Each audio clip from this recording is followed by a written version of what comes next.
आई भैया इकबाल धनौजी तहसील खड्डा जिला कुशीनगर। जब ये वीडियो आपके पास पहुंची तो ये चैनल के सब्सक्राइब जरूर करो, वीडियो के लाइक जरूर करो।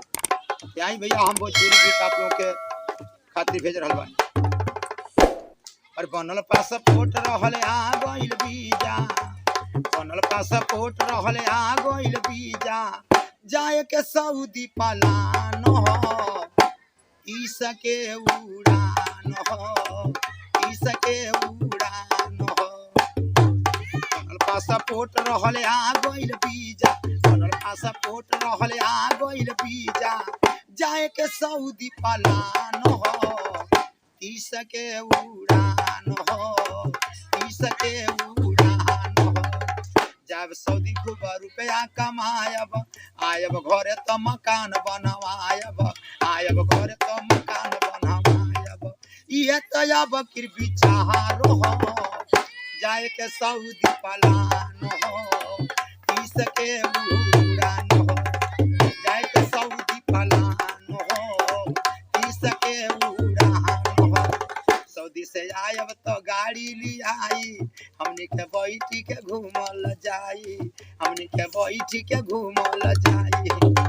यह तो अब कृपी चाहारो हो, जाए के सऊदी पलान हो, इसके उड़ान।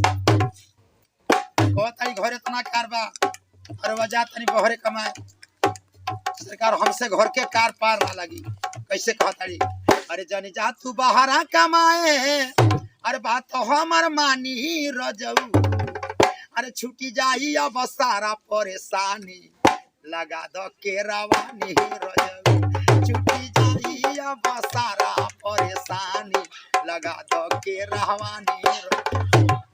कहली की बाहर न जाके सरकार केरवानी लगा दी, कल केरा के हाल आनी बरखा होता तो केरवे ढो जाता।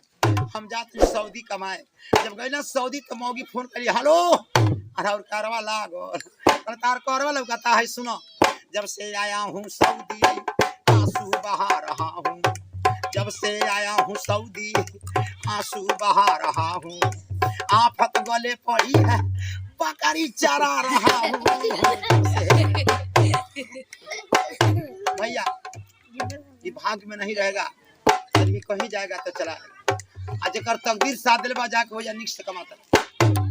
कह देखी जे कमा के आइल उनके परिवार क्या कहले है? अरे सऊदी से सैया जी आ गइले, सऊदी से सैया जी आ गइले, सऊदी से अब बनी मकान हम खोलब दुकान, अब बेचब पान आ खाम छोहारा बादाम।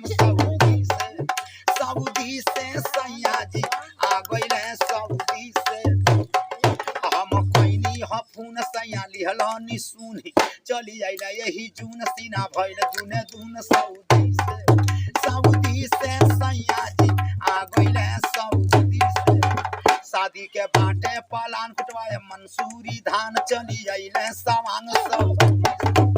सऊदी सारा पैसा बता गर्मी ना रुकता, चार संगत लगा मार डील होता। आ जब सारा नोटी और आगल त मौगी का कहत बा के करा खातिर करबी भौजी अब हम परब, अरे सैया और अब छोड़ लेना तो घूमी घूमी बेचे लगल है परब, सैया और अब छोड़ लेना अब तला दे लगल है परब, सैया और अब छोड़